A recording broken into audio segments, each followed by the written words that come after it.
Subscribe करें और bell दबाएं ताकि कोई खबर रह न जाए।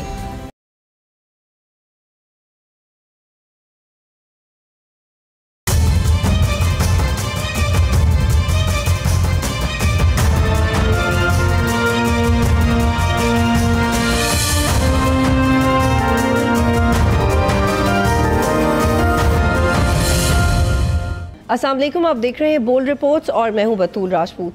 मिडल ईस्ट में टेंशन्स एक बॉइलिंग पॉइंट पर पहुंच चुकी हैं। इसराइल ने ईरान पर आज अर्ली मॉर्निंग मुतअद्दिद हमले किए, ईरान की न्यूक्लियर साइट्स और अस्करी क़यादत को निशाना बनाया।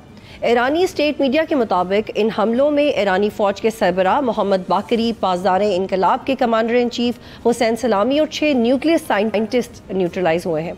ईरानी सुप्रीम लीडर आयतुल्लाह खामनाई का भी इस हवाले से रद्द-ए-अमल आया।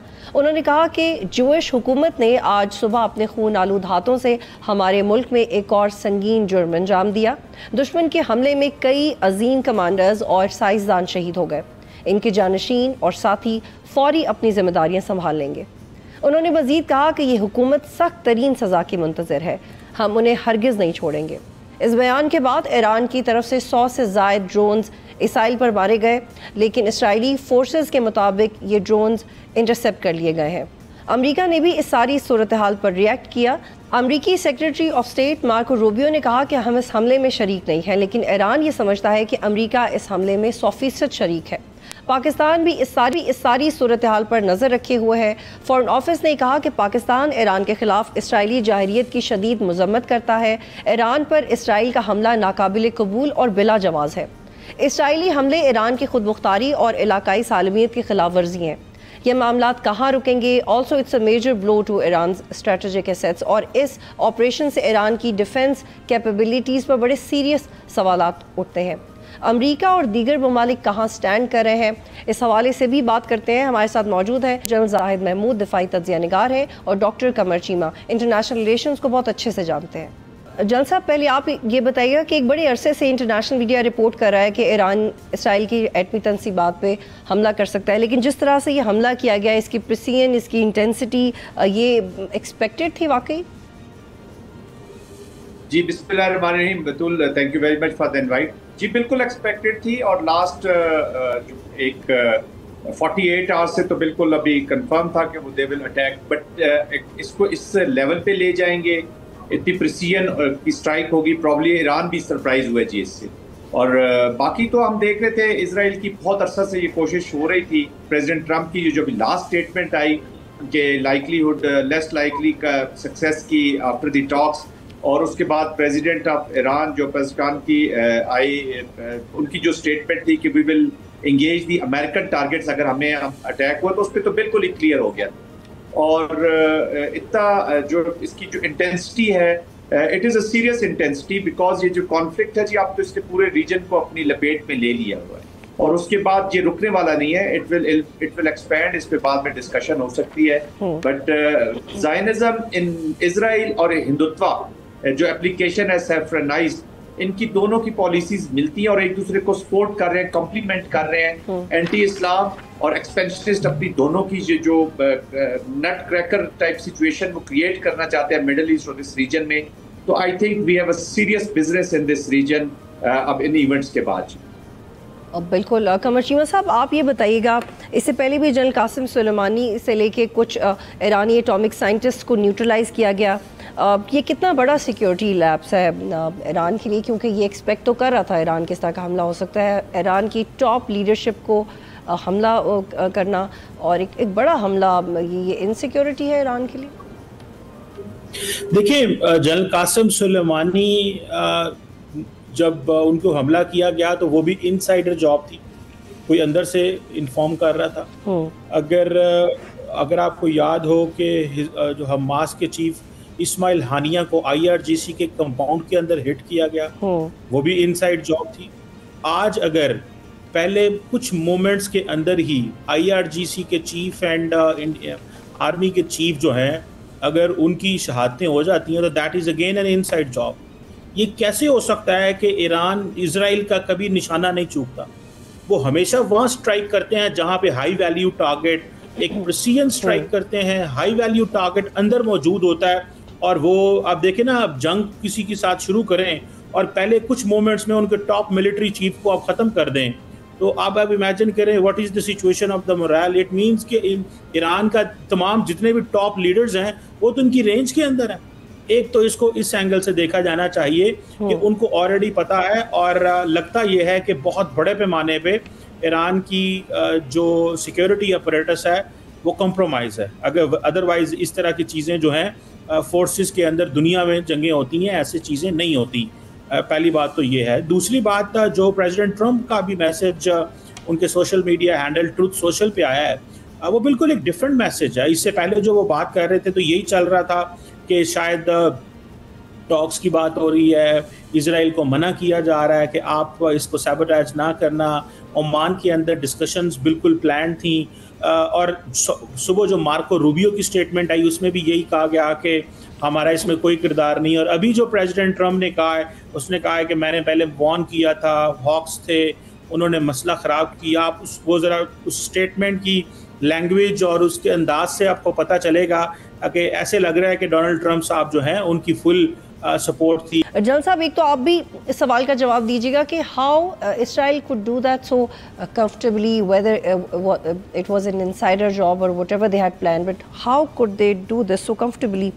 और इस सवाल का भी जवाब दीजिएगा कि ईरान ने, अगर ईरान को लगता है कि अमेरिका मुलव्वस है, तो उनके डिफेंस मिनिस्टर ने कहा है कि हम अमेरिका की एयर बेसिस को अटैक करेंगे। कर सकता है ईरान, और किन एयर बेसिस को अटैक कर सकता है? दोनों सवालों का जवाब दीजिएगा।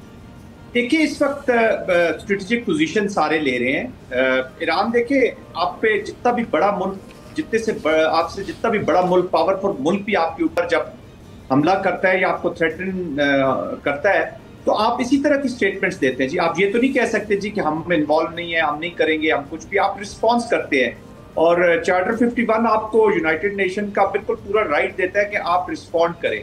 You have to create stakes for risk. देखिए ना, आप जो रिस्क आपने उनके लिए क्रिएट करना है, ताकि वो एक दफा डिसीजन मेकिंग से पहले अपना रिस्क एनालिसिस जरूर कर लें जी कि ये क्या मुझे बेनिफिट होंगे और क्या मैं रिस्क ले रहा हूँ और ये चीज़ करने लगा हूँ। जिस तरह चीमा साहब फरमा रहे हैं कि जी टेसिट अप्रूवल्स है, ये देखिए अमेरिका ने यही चीज़, अगर आप पाकिस्तानी कॉन्टेक्स्ट में देखें, जब पाकिस्तान के ऊपर हिंदू ज़ायनिज़्म का अटैक होना था, तो शुरू के 24 आवर्स में जो अमेरिकन स्टेटमेंट्स हैं वो उनको टेसिट अप्रूवल देती है। वो कहते हैं जी कि जो जेडी वैंस थे वाइस प्रेसिडेंट, वो कहते हैं this is none of our business, ये आप लोगों ने खुद निपटाना है। तो फिर जब देखा कि एस्केलेशन रैडर पे चीजें ऊपर गई हैं और पाकिस्तान रिस्पॉन्डेड, पाकिस्तान के और ईरान के रिस्पॉन्स में जमीन आसमान का फर्क है। जब आप किसी भी मुल्क की सॉवरेनिटी को चैलेंज करते हैं तो वो वहां से रिस्पॉन्स आता है, और इंडियंस ने वही मॉडल यहाँ पे लगाने की कोशिश की। इजराइल तो कब से ये प्लान कर रहा था जी, कब से उसने प्लान किया हुआ था और उसने मैनिफेस्ट किया हुआ है। अभी आपने जो हिजबुल्लाह के लीडर की बात की, उन्होंने डिफरेंट जगहों पे अपने टारगेट्स लिए हैं। They have a very good information system, उनका intelligence system, human and ISR, हर चीज परफेक्ट है, और उन्होंने उनको सपोर्ट भी हासिल है जी।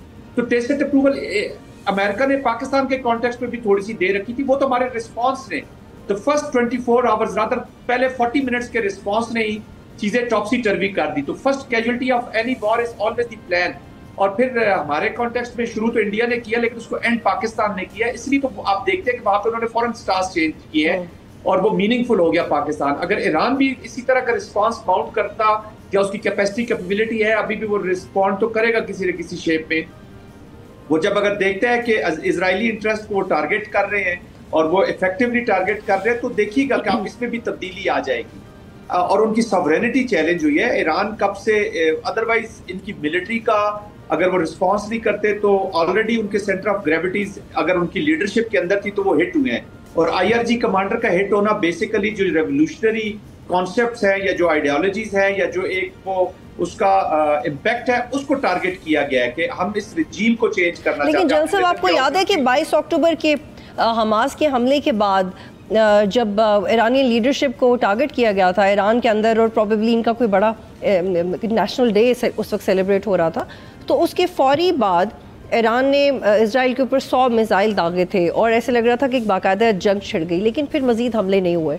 क्या इस दफ़ा भी ईरान इसी तरह का कैलकुलेटेड रिस्पॉन्स करेगा या हम कुछ बड़ा एक्सपेक्ट कर सकते हैं? नहीं, ऐसे देखिए बतूल, बात इस तरह है कि ये क्विड प्रो क्वो में रिस्पॉन्सेज जाते हैं जी।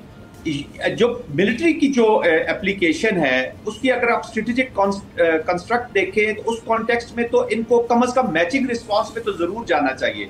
क्विड प्रो क्वो जैसे पाकिस्तान जो आता है वो क्विड प्रो क्वो प्लस पे जाता है जी। जिस एस्केलेशन लैडर पे इंडिया आता है उससे पाकिस्तान ऑलवेज, पुलवामा में देख लें, पहलगाम में भी देख लें, और आइंदा फ्यूचर की भी अगर खुदा ना खास्ता इन्होंने कोई मिस एडवेंचर करने की कोशिश तो पाकिस्तान उससे ऊपर का रिस्पांस करता है। तो मिनिमम रिक्वायरमेंट तो मैचिंग रिस्पांस की होती है, वरना अगर आपने टारगेट्स ऑफ इनसिग्निफिकेंट टारगेट्स लेने हैं जिनकी सिग्निफिकेंस नहीं है, उन्होंने आपकी देखे जब पहले ईरान के और इजराइल की एक्सचेंज हुआ था तो वो इनसिग्निफिकेंट टारगेट्स थे, इसलिए हम कहते थे कि अगर ईरान के उन्होंने न्यूक्लियर साइट्स को या एनर्जी साइट्स को करेंगे तो ऑफकोर्स एस्केलेशन लैडर पे ऊपर चला जाएगा। अब तो ये ऑलमोस्ट टॉप एस्केलेशन लैडर पे ये रिस्पांस आया है जी।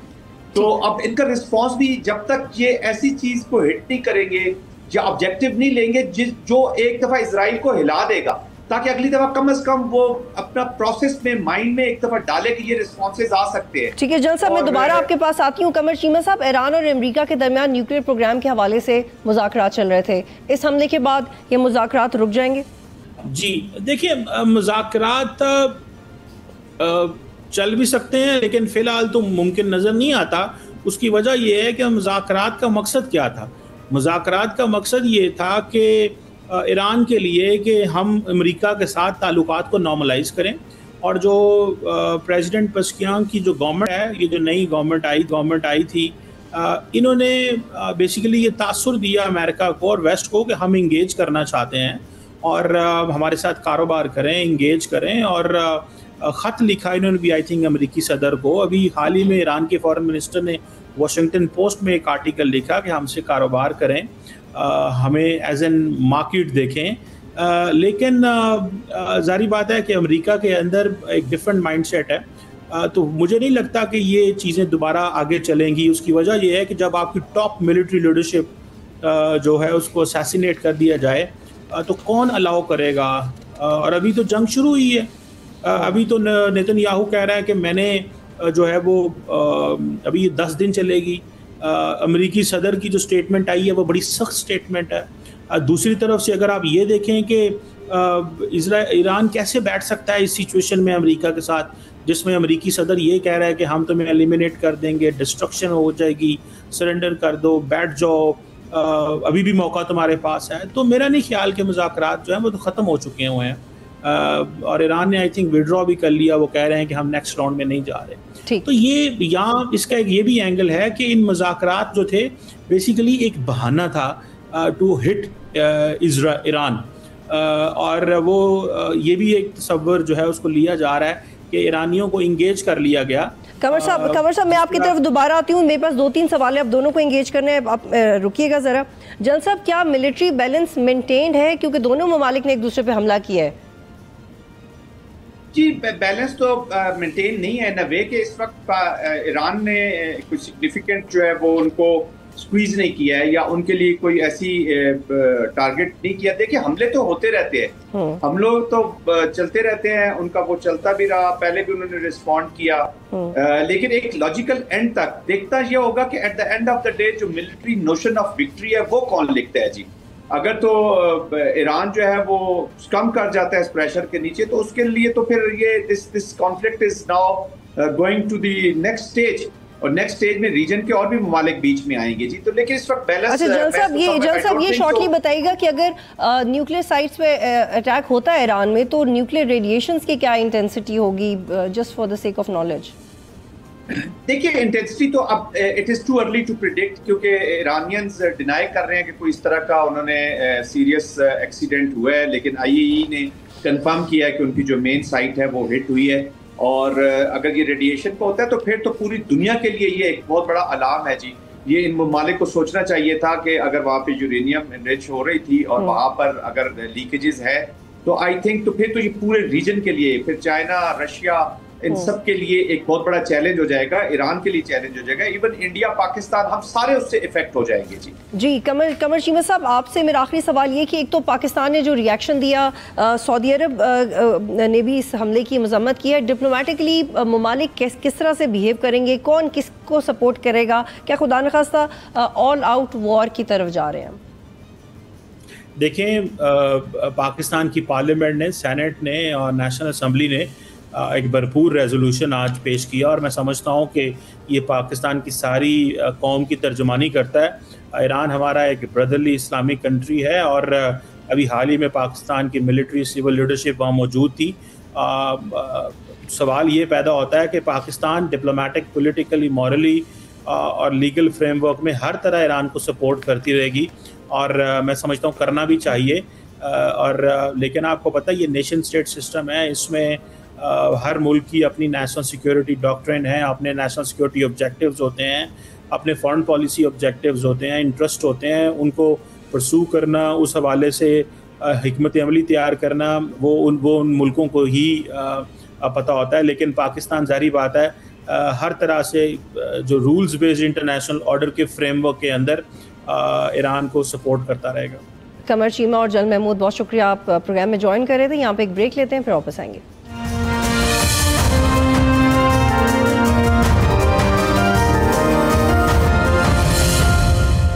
प्रोग्राम में खुश आमदीद। और इस वक्त मुझे ज्वाइन किया है असद उमर साहब ने, जो कि फॉर्मर फाइनेंस मिनिस्टर रहे हैं, रेवेन्यू को भी देखते रहे हैं 2018 से 2019 तक, federal minister for planning and development रहे हैं, रिफॉर्म्स और स्पेशल इनिशिएटिव्स का तजुर्बा भी रखते हैं। बहुत शुक्रिया असद उमर साहब, आप प्रोग्राम में ज्वाइन करें। असद उमर साहब, जो KP के स्पीकर हैं बाबर सवाती और अली अमीन गंडापुर, उन दोनों ने कहा है कि जब तक इमरान खान से मुशावरत नहीं होती KP का बजट पास नहीं किया जा सकता। क्या ये अप्रोच दुरुस्त है? नहीं, मेरे ख्याल में तो इसकी वजह से प्रॉब्लम होगा, बिकॉज क्लियरली जो वहाँ पे मैंडेट है वो किसी भी इनफरादी किसी कैंडिडेट का मैंडेट नहीं है। वहाँ पे वो कैंडिडेट जो वोट पड़ा है KP के अंदर, जिस तरह बाकी पाकिस्तान के अंदर, लेकिन खास तौर पे KP के अंदर वो इमरान खान का वोट पड़ा हुआ है। तो अगर ये एक तासुर आएगा कि ये बजट जो है वो इसके बावजूद कि इमरान खान ने कहा था कि उनसे मुशावरत की जाए, पहले वो नहीं किया गया, मेरे ख्याल में KP की हुकूमत को इससे नुकसान होगा। और अगर कोई डायरेक्ट मीटिंग अगर नहीं भी हो सक रही थी, बाकी लॉयर्स वाला तो मिल रहे थे, तो मेरे ख्याल में ये ऐन मुमकिन था कि वो उसकी खतोखाल जो है वो पहुंचा दी जाती है इमरान खान के पास और उनकी जो है वो मुशावरत उसके अंदर शामिल हो जाती, उनकी अपनी ज़िंदगी आसान होती। जैसे खैबर पख्तूनख्वा के अवाम को पता था कि इमरान खान की इसके अंदर मुशावरत शामिल है या उन्होंने इसकी मंजूरी दी हुई है, तो वो काबिल कबूल भी होता जो भी बजट आता। असद उमर साहब, चूँकि आप खुद भी फाइनेंस मिनिस्टर रहे हैं और आपने PTI के दौर में सर्व भी किया है और बड़े चैलेंजेस में आपने सर्व किया है, अपने करियर को कॉम्प्रोमाइज़ करके आपने सर्व किया, तो इस वक्त जो KP में सूरत हाल है, आपको क्या लगता है कि इसी पॉइंट की वजह से कितना डिले या होल्ड कर सकते हैं बजट को? अच्छा जी, जहाँ तक कानून का ताल्लुक है, बजट की जो मंजूर अगर नहीं है तो आप अखराजात नहीं कर सकते। उसमें जो मंजूर शुदा बजट है उससे ऊपर नीचे हो जाए तो उसकी गुंजाइश फिर भी होती है। इस तरह वफाक के अंदर जो है बजट के आखिर में है, वो जितने भी साल में तब्दीलियां हुई हैं मंजूर शुदा बजट से, वो एक वोट के जरिए पास करवाई जाती हैं। लेकिन अगर बजट हो ही ना, तो जहाँ तक मेरी अंडरस्टैंडिंग है कानून की कि 1 जुलाई से तमाम अखराजात जो हैं वो रोकने पड़ जाएंगे और जाहिर है वो पूरा कारोबार हुकूमत ही रुक जाएगा। ठीक है, 1 जुलाई तक इनके पास चांस है। असद साहब, बजट किस तरह का आया है? क्योंकि अपोजिशन इसकी मुखालफत करी है, कुछ लोग कह रहे हैं कि बड़ा बेहतर बजट आया, लेकिन सरप्राइजिंगली राना सनाउल्लाह जो कि खुद गवर्नमेंट के रिप्रेजेंटेटिव हैं, वो ये कहते हैं कि बजट में कुछ चीज़ें ऐसी हैं जिसमें गवर्नमेंट को खुद एतराज़ है। आपका इसके ऊपर what's your take on it? Rana Sanaullah ने वही बात कर दी जो सारा पाकिस्तान कहता है। आपको पता ना कि अभी जो वो लतीफ़ा भी जो चल रहा था, लतीफ़ा ही है, वो कोई हकीकत तो नहीं है, लेकिन लतीफ़ा जो है वो यही चल रहा है कि जरदारी साहब ने इतराज़ किया कि हमारे से मुशावरत क्यों नहीं की गई, तो वज़ीर आज़म ने जवाब दिया कि जी हमसे भी नहीं मुशावरत हुई। तो ये तो एक उर्फ़ आम के ऊपर बात है कि बजट के ऊपर हुकूमत का वो कंट्रोल है नहीं। और जो बजट है उसको मेरे ख्याल में तकरीबन अवामी तो एक सियासी होता ही है, अपनी अपनी सियासी वाबस्तगी के बुनियाद के ऊपर लोग बजट के ऊपर या उसकी तारीफ करते हैं या उस पर एतराज़ करते हैं। लेकिन मैं नोट कर रहा हूँ कि ज़्यादातर जो मईशत के जो एक्सपर्ट समझे जाते हैं उनकी तरफ से बेतहाशा तनकीद हुई है। और बुनियादी तनकीद ये है कि इतने मुश्किल से गुजरने के बाद जब IMF भी आपको सपोर्ट कर रही है, आपके पास पूरी SIFC की सपोर्ट भी शामिल है, इंटरनेशनल सपोर्ट है, तो जिस किस्म की स्ट्रक्चरल चेंजेस यानी बुनियादी ढांचे के अंदर तब्दीली के जिस तरह के फैसले करने चाहिए थे वो नजर नहीं आए। वो एक स्टेटस को बजट की शक्ल में एक बजट सामने आया। लेकिन असद साहब, मैं इंटरेस्टेड भी थी पीएसडीपी को समझने में, तो मैं उस हवाले से आपसे बात करना चाह रही हूँ। फेडरल गवर्नमेंट ने बड़ी कोशिश की है, सिंध गवर्नमेंट के वो सारे प्रोजेक्ट्स जिन पे उनको एतराज़ था, बड़े खुले तरीके से बजट दिया। क्या यही सलूक फेडरल गवर्नमेंट बाकी सूबों के साथ भी करेगी? क्योंकि ओवरऑल 28% बजट बढ़ाया गया है। और जो कि आपने ये लतीफ़ा सुना है, वो लतीफ़ा तो मुझे समझ में आ रहा है, लेकिन सर ये IMF ओरिएंटेड कंट्रोल्ड एटमॉस्फेयर में बजट पास होता रहा है पाकिस्तान में कई दहाइयों से, इस दफ़ा भी हो रहा है, तो इसमें नया क्या है? दोनों सवाल। अच्छा, दूसरे का तो मैं आपको बता दूं कि देखिए, अगर आप IMF प्रोग्राम के अंदर हैं तो आपके पास एक लिमिटेशन है, आपके ऊपर एक कदगन है जिससे आप बाहर नहीं जा सकते। लेकिन फिर मैं वही कहूंगा, IMF कभी भी आपको ये नहीं कहता कि आपने एक ऐसा निज़ाम चलाना है जिसमें एक MPA के बैरून मुल्क इलाज के लिए 7 करोड़ रुपए आप दे सकते हैं, लेकिन आप गरीब आदमी से उसकी बुनियादी इस्तेमाल की जो चीज़ है, या आज की दुनिया के अंदर जो सब सोलर पैनल लगवाना चाहते हैं वो माहौलियात के लिए भी अच्छा है, तो उसके ऊपर आप टैक्स पूरा वसूल करें। IMF कह रही है बड़ी सादा सी बात, वो कह रहे हैं कि जितने आपकी चादर है उसको देख के आप अपने पांव फैलाएं, और उसमें कोई गलत बात नहीं है। तो उस चादर के अंदर रहते हुए जो तरजीहात हैं, जो मैं पहले खैबर पख्तूनख्वा हुकूमत की भी बात कर रहा था, वो तो हुकूमत तय करती है ना, वो उस बजट के अंदर तय किया जाता है। ऐसा नहीं है कि बजट बाहर से बना के भेज दिया जाता है और आपने वही पढ़ के बस तकरीर के अंदर बता देना है जो IMF के पास से आया।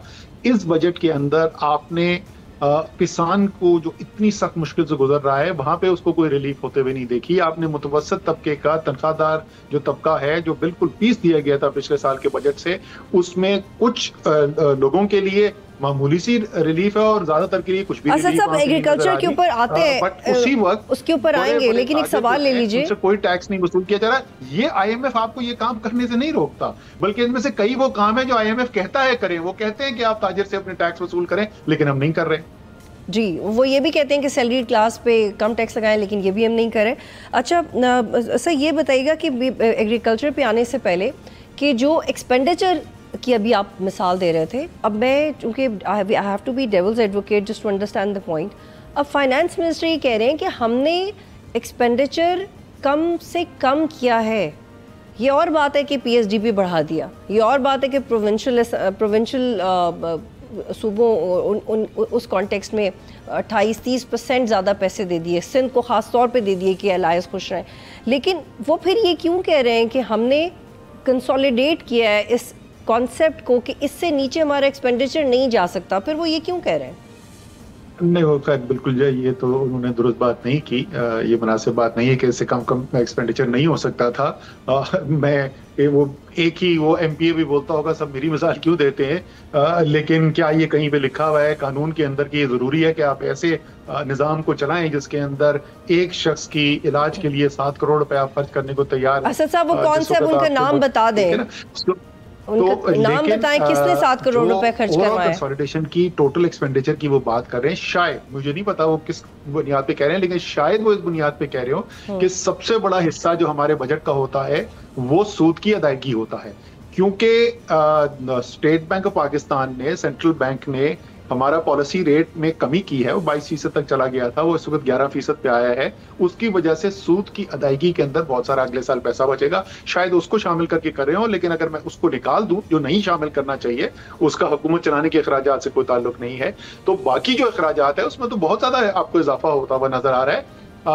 जो डेवलपमेंट बजट है, PSDP जो है, उसके अंदर अच्छी चीज है, उसको मैं सपोर्ट करता हूँ। लेकिन बदकिस्मती से हम पिछले 3 साल से ही देख रहे हैं कि बजट तो कुछ और PSDP का अनाउंस होता है, महीना गुजरता है उसमें 100 मिलियन की कटौती आ जाती है, 3 महीने बाद 200 मिलियन की कटौती आ जाती है, 6 महीने के बाद 300 मिलियन की कटौती आ जाती है। तो अब ये देखना होगा कि वाकई में ये खर्च होता भी है कि नहीं। ठीक है असद साहब, अब ये भी बता दें, 2 दफा आपने रेफरेंस दिया है, किस MPA ने 7 करोड़ रुपए खर्च किए? वैसे अल्लाह करे वो ठीक हो गए हो, लेकिन अब नाम भी बता दें।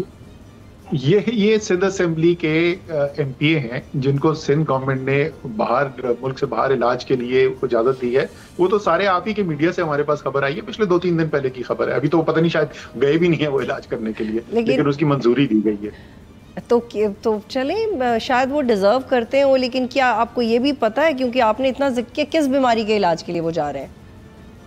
ये बीमारी का मुझे पता नहीं, लेकिन मुझे ये पता है कि वो गम्बट के इलाके से हैं, क्योंकि गम्बट के अंदर एक सिंध हुकूमत का अस्पताल भी है, जिसके सिंध हुकूमत ने बहुत बात की है कि बड़ा अच्छा अस्पताल है।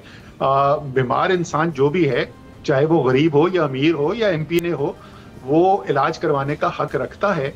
लेकिन आप अगर अपने मुल्क के करोड़ों लोगों को पाकिस्तान में बुनियादी सेहत की फैसिलिटी नहीं दे सकते, तो मेरे ख्याल में ये एक नाइंसाफी का निजाम है, ये एक जुल्म का निजाम है कि जो एमपी एमएनए हैं उनके इलाज को मुल्क से बाहर जाकर, और ये पहली दफा नहीं हुआ। अच्छा, ये भी वाजे करें जी, ये भी वाजे करें असद साहब, उनके ऊपर खर्च किए जाए। ये भी वाजे करें कि ये आमतौर पर अल्लाह ताला उनको शिफा दे, उन एमपीए साहब को। हमारी हमदर्दी उनके साथ है, हमारी दुआएं उनके साथ है।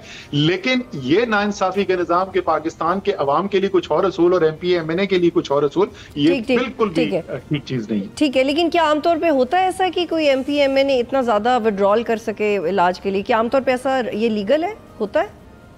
जी, ये पॉलिसी है। और जैसे मैंने कहा ना, बहुत हाई प्रोफाइल केसेस पहले भी हो चुके हैं। नेशनल असेंबली के मैं नाम नहीं लेना चाहता, बड़े मशहूर लीडर हैं जो मुल्क से बाहर जाके इलाज करा चुके हैं। आप अगर अपने मुल्क के अवाम को इलाज की सहूलियत नहीं दे सकते, तो फिर आप जो कि उस निजाम को चला रहे हैं, आपके पास ये क्यों इख्तियार हो कि आप अपना इलाज कराने के लिए चलिए, ठीक है असद साहब, ये बताइए, तो सारे पाकिस्तान को दे देना इजाजत कि जो भी बीमार हो, गरीब तरीन इंसान भी बीमार हो, तो उसको भी 7-7 करोड़ रुपए दें और उससे बोले जाके बाहर इलाज कराए। ठीक है असद साहब, सैलरी क्लास के लिए इन्होंने कहा इनकम टैक्स में भी कम करेंगे, सेल्स टैक्स में भी कम करेंगे। आपको रिलीफ नजर आ रहा है हमारे लिए? देखिए, सैलरी क्लास के ऊपर जो पिछले साल जो टैक्स लगाया गया, वो इतना ज्यादा होशरुबा इजाफा था टैक्स के अंदर कि वो उस जुल्म के अलावा उसका नाम कोई उसको नाम नहीं दिया जा सकता। और बाद में वो वजीर खजाना ने माना भी, उन्होंने कहा कि हाँ, हम उसमें कमी करने की कोशिश करें। आपको पिछले साल के बजट के 2 मैं इकदाम बता दूं। एक, ये तनख्वाहदार तबके के ऊपर टैक्स बढ़ाया गया था, और दूसरा जो है ताजिर 2 स्कीम लाई गई थी कि बड़े बड़े ताजिर जो हैं उनसे हम टैक्स इकट्ठा करेंगे। जो पहले 9-10 महीने के आदादोशुमार आए थे, उसमें तनख्वाहदार तबके से एक साल के अंदर 150 अरब रुपए मजीद इकट्ठा किया गया था। और वो जो ताजिर 2 स्कीम थी, उसमें 100 मिलियन रुपए भी नहीं इकट्ठे हुए थे। मतलब बड़े बड़े ताजिर, बड़ी मार्केटों में बैठने वाले, उनसे आपसे पैसा नहीं इकट्ठा हुआ, लेकिन गरीब तरीन तनख्वाहदार जो काम कर रहा था, चाहे वो सरकार के अंदर हो या प्राइवेट सेक्टर में हो, उससे आपने 150 अरब रुपए ज्यादा इकट्ठे कर लिए।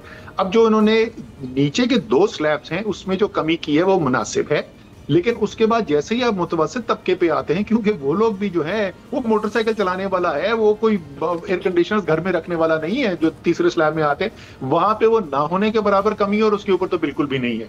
तो यानी अगर आपने पिछले साल 50% इजाफा किया था, तो उसमें से शायद 5-10% वापस हुआ है, बाकी का अभी भी वो बोझ तनख्वाहदार तबके के ऊपर मौजूद है। जी असद साहब, एक तो रिटेलर्स क्यों नहीं आते गवर्नमेंट के काबू में, ये भी बताएं। और ये भी बताएं कि एफबीआर का शॉर्टफॉल 1 ट्रिलियन से ज्यादा है, अपने टारगेट तो वाज़े तौर पे एफबीआर अचीव नहीं करता, और शॉर्टफॉल भी बढ़ता जाता है। ये कैसे ठीक होगा? देखिए, जहां तक 2 मुख्तलिफ चीजें, एक तो मजमूई तौर पे कैसे ठीक होगा, और जो ट्रेडर्स वाला जो है, इसमें मेरी अपनी जाती राय जो है, वो प्रैक्टिकल डिसीजन मेकिंग की जरूरत है। वो अमेरिका के निज़ाम को देखने वाली पता नहीं कहाँ से IMF वाले किसके बुनियाद पे करते हैं। यहाँ पर जहाँ पे आपके एफबीआर का निज़ाम इतना कमजोर हो, आपकी इम्प्लीमेंटेशन इतनी कमजोर हो, ओवरऑल जो पाकिस्तान के अंदर लाखों की तादाद में ताजिर हैं, ये कोई 600, 800, 2000 लोग नहीं है। तो अगर उनसे ये मुश्किल एक निज़ाम से टैक्स वसूल करना, आप बार बार नाकाम हो रहे हैं, तो आपको एक फिक्स टैक्स की रिजीम पे जाना चाहिए, जिसके ऊपर ताजिर प्रोबेबली मान भी जाएंगे। मैं वो थोड़ा सा ही अरसा था, मैं फाइनेंस मिनिस्टर इस्लामाबाद की हद तक, क्योंकि वो डायरेक्ट फेडरल गवर्नमेंट कंट्रोल करती है, ताजिरों के साथ हमारी बातचीत भी हो गई थी, प्रपोजल भी उनसे मांग लिया था एक फिक्स टैक्स स्कीम का। तो एक तो हमें प्रैक्टिकल डिसीजन मेकिंग की जरूरत है, ना कि कोई थ्योरेटिकल दुनिया में जहां बाकी हो रहा है उसकी बुनियाद के ऊपर। दूसरा, जो ओवरऑल आप बात करें, उसके अंदर देखें, एक जो विल है, पॉलिटिकल विल बहुत जरूरी है। मसलन मैं आपको एक चीज की एग्जांपल दूं, मैं पिछले भी 2-3 प्रोग्राम में दे चुका हूं। कानून के अंदर आज से कोई 3-4 साल पहले जब हमारी हुकूमत थी, तो एक तब्दीली की गई, और बेनामी जो प्रॉपर्टीज हैं उसको जब्त करने का एक कानून बनाया गया। मैं हर एंकर से पूछ चुका हूं कि कोई आपको एक केस पता है, कोई हाई प्रोफाइल केस होने चाहिए ना, जो पकड़े गए, बेनामी प्रॉपर्टी जो है वो उसकी ले ली गई। अब ये सिर्फ एफबीआर की कमजोरी नहीं है, ये तो जो पूरा निजाम, जो हुकूमती स्ट्रक्चर है, वो उसकी कमजोरी हुई ना। इसी तरीके से जो ओवरसीज पैसा जो बाहर दौलत लेके गए हुए पाकिस्तान से छुपा के, बहुत हमारे कम से कम मेरे वक्त के अंदर काम हुआ, लिस्टें बनी, नोटिस तैयार होते। जासिफ खान जो बाद में डिप्टी चेयरमैन प्लानिंग कमीशन थे, वही उस वक्त FBR चेयरमैन होते थे, उनके जरिए फैसला किया गया कि इन लिस्ट के ऊपर हजारों लोगों को नोटिस दिए जाएंगे। मैंने तो एक भी चीज उसके बाद बल्कि वो तो केस ही क्लोज हो गया था। तमाम जो फैसला साजी होती भी है वो उसके बाद वो कहीं नीचे गायब हो जाती है और उसकी इम्प्लीमेंटेशन को नजर ही नहीं आता। बिल्कुल, 2-3 बड़े अहम सवाल हैं, इसको क्विकली आगे लेके जाते हैं, मुझे वाइंड अप भी करना है। असद साहब, गंदम में 2000 अरब से ज़्यादा नुकसान हुआ है किसानों का, और I was just randomly going through figures, तो मुझे पता चला कि 11.9 बिलियन की हमने तो कपास इंपोर्ट की हुई है। मतलब क्यों की हुई है? हमारी जो मेजर क्रॉप्स हैं वो 13.5% नेगेटिव में जा रही हैं। ये क्यों है? कहाँ है हमारी एग्रीकल्चर पॉलिसी? हर दफ़ा हम कहते हैं बना ली, नज़र नहीं आती। नहीं, किसान तो बिल्कुल पीस दिया गया जी। पिछले 2000 सबसे मुश्किल टाइम जो, एक तो तनख्वाहदार तबके को बहुत ज्यादा पिछले साल मुश्किल में डाला गया है और किसान तो बिल्कुल ही पिस गया। वो अगर आप देखें कि बड़ी फसलें जहां पर शरह नमू जो है वो 2020, 21, 22 जो है वो 5.5% से ज्यादा की थी, वो इस साल 13.5% मनफी है। पाकिस्तान की तारीख में पहली दफा हुआ है कि 5 बड़ी फसलें जो हैं वो मनफी के अंदर गई हैं। कपास की जो फसल है वो कोई पिछले 30 साल की सबसे छोटी फसल हुई है हमारी, इसलिए वो दरामद किया गया है। और गंदम में तो जो किसान के साथ किया है तो जुल्म कर दिया, लास्ट मिनट पे उनको बोल दिया कि जी कोई नहीं खरीद रहे। जो 3800-3900 की वो गंदम बेच रहा था एक साल पहले, उसने 2100, 2200 और 2300 की गंदम बेची। साथ साथ जो फार्म की इनपुट की कॉस्ट है वो तेजी से बढ़ती चली गई और हुकूमत ने उसके ऊपर कोई एक्शन नहीं लिया। तो जब आप फैसला साजी नहीं करेंगे, जब आप बर वक्त फैसला साजी नहीं करेंगे तो उसका नुकसान होता है। लेकिन वो बदकिस्मती से नुकसान जो है वो किसान ने तो बर्दाश्त किया ही किया, लेकिन पाकिस्तान की मईशत ऐसी है कि जो ज़राअत के अंदर होता है उसका असर जो है वो सनत पे भी पड़ता है, दूसरे शोबों के ऊपर भी पड़ता है। तो पाकिस्तान की जो बड़ी सनतें हैं वो भी पिछले साल मनफी थी, 1.5% मनफी थी, और उसकी एक बहुत बड़ी वजह जो है वो ज़राअत की कमजोरी है। वो कमजोरी का स्पिल ओवर इफेक्ट जिसको कहते हैं अंग्रेजी में, वो आपको सनत के अंदर भी और दूसरे शोबों के अंदर भी नजर आता है। आखिरी 2 सवाल असद उमर साहब, हुकूमत ने पिछले साल सोलर इंपोर्ट को टैक्स फ्री किया था और इनफैक्ट टैक्स एग्जम्पशन लगाई थी, इस दफ़ा टैक्स लगा दिया, ये क्यों किया? ये बड़ा अच्छा सवाल है जी कि एक चीज जो सारी दुनिया जिस तरफ जा रही है और बिजली की कीमतें जो आसमान से बाहर निकल गई हैं और जिसकी बुनियादी वजह ये बनी है कि आपने वो 2015 से 18 के दरमियान जो मुआहदे किए बिजली के, वो न सिर्फ बहुत महंगे मुआहदे थे बल्कि इतनी ज्यादा बिजली के मुआहदे कर लिए जिसकी पाकिस्तान को कोई जरूरत ही नहीं थी। तो अब वो चाहे बिजली इस्तेमाल हो या ना हो वो भी आपके बिल के अंदर आ रहा है और आपने उसके पैसे देने हैं। तो लोगों ने अपने लिए खुद अपनी जेब से पैसा खर्च करके सोलर लगा के अपना मसला हल करने की कोशिश की। तो पहले खबर ये आई कि वो जो पूरी सोलर पॉलिसी थी जिसमें आप नेट मीटरिंग की बुनियाद पे बिजली देते थे उसको तब्दील करके उसको कम अट्रैक्टिव बनाया जा रहा है कि ताकि लोग को बदल हो वहां, और अब सोलर पैनल्स के ऊपर भी टैक्स लगा दिया गया है। मुझे जो एक बहुत बड़ा प्रॉब्लम है इस बजट के ऊपर, वो यही नहीं समझ में आ रहा कि सिमत ले जाना किधर चाह रहे हैं पाकिस्तान की मईशत को। देखें जहां पे आपकी मईशत इस वक्त जिस ढांचे में खड़ी हुई, आज नहीं सिर्फ पिछले 25-30 साल से जिस ढांचे पे खड़ी हुई है, वो 21वीं सदी की माशी हालात की अक्कासी नहीं करता। पाकिस्तान वो चीजें बना ही नहीं रहा जो चीजें आज की 21वीं सदी में सबसे ज्यादा तेजी से जो तरक्की कर रही हैं। और जो क्लाइमेट रिलेटेड इन्वेस्टमेंट्स हैं, चाहे वो इलेक्ट्रिक व्हीकल्स हों, चाहे वो सोलर पैनल्स हों, ये सबसे ज्यादा तेजी से दुनिया की बढ़ती हुई इंडस्ट्रीज है। आप उनको डिस्करेज कर रहे हैं। तो जब तक ये नई इंडस्ट्रीज लगेंगी, नई टेक्नोलॉजी पाकिस्तान में नहीं आएंगी तो पाकिस्तान की मईशत बढ़ेगी। असद साहब वेरी शॉर्टली, जीडीपी ग्रोथ 2.7% है या नहीं, ये बनावटी है, ये नंबर दुरुस्त है? मैं आपको जी बिल्कुल तेजी से इसका बता देता हूँ। 2.7%, 6-8% वो कह रहे हैं कि मईशत की ग्रोथ हुई है। बड़ी सनतें जो हैं जो कि जिनका आदादो शुमार जो है बड़े अच्छे निज़ाम के तहत आते हैं वो -1.5 हैं, और छोटी सनतें जो सर्वे की बुनियाद पे, तखमीने की बुनियाद पे होती हैं, उसकी जो इजाफा है वो 8.8% है। बड़ी जो फसलें हैं जिनके बारे में हमारे पास अच्छे आदादो शुमार होते हैं वो मनफी 13.5% है, और हमारे पास जो छोटी फसलें हैं उनमें 4.8% का इजाफा हुआ है। इसी तरीके से लाइफ स्टॉक, माल मवेशी जो है जो कि एक अंदाजे के मुताबिक की जाते हैं, वहां पे कुछ 4.5% से ज्यादा इजाफा है। तो हर वो चीज जहां पे हमारे पास अच्छा डेटा होता है, अच्छे आदादो शुमार होते हैं, वो हमें मनफी नजर आ रही है, और हर वो चीज जो एक तखमीने की बुनियाद के ऊपर, अंदाजे की बुनियाद के ऊपर है। ठीक है, बहुत शुक्रिया असद उमर साहब प्रोग्राम में ज्वाइन कर रहे थे। आज तक के लिए इतना ही। प्रोग्राम देखने का शुक्रिया। अल्लाह हाफिज़।